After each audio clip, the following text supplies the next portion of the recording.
Because I mean, I played Resident Evil 0 HD Remaster, Remake, Ultra, Mega, Hyper X Edition this week, but there's not too much to say about that. Title. Yeah, it's like, do you like zombies? Do you like trains? You fight zombies on a train. There's not much else to say, to be honest. Is it a good Resident Evil game though, or is it like Resident Evil? It's a Resident Evil game. Yes, right. It's not an action game. It's a Resident Evil game. It's along the lines of Resident Evil 1, where you're in one section. You'll go through the section. You can't get through a door, so you'll explore a bit, find a way through, and then you'll access a new part of this one section. And it goes on like that. So it's all in one area, like the way you unlock new areas of the mansion, but you never left the mansion. Yeah, it's that, but on a train. So it's more trying to be like the old school, like is. Well, it's a my Resident Evil. Yeah, it is really scarce, and I'm crap with the Resident Evil timeline. From what I understand, it runs roughly parallel to the original or just after, and you control two people, like this young girl who has no health and is useless, and this big muscly bloke who's escaped the law and is a renegade, and all this.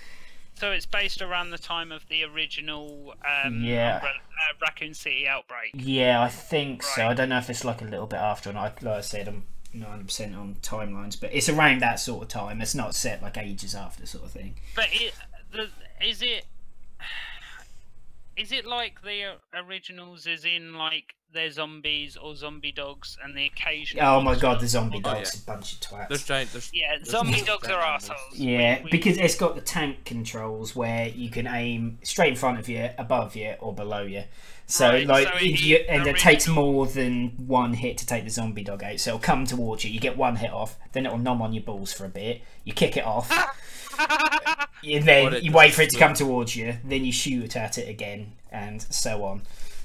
Or, well, pretty much. So it's because the last few Resident Evil games, like 6 and that, they started going... That's not a Resident Evil game, I'm sorry. No, they started going batshit, basically, with the enemies that they come up with. Yeah, well, like I said, I've put in maybe 4 hours into it, but you fight a scorpion on a train.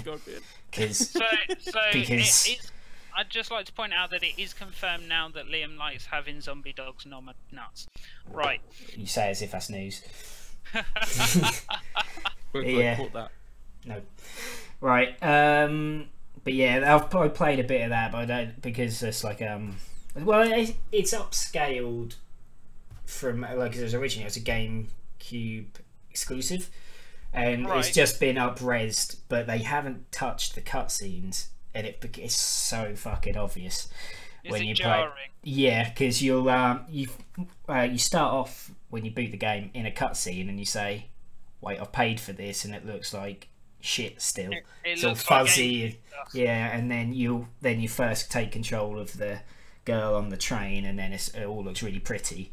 And then there's another cutscene, like you move one room, then there's the first zombie, and then there's horrible fuzzy cutscene again. Maybe because they're pre-rendered cutscenes. Yeah, I feel like they'd have to completely redo them.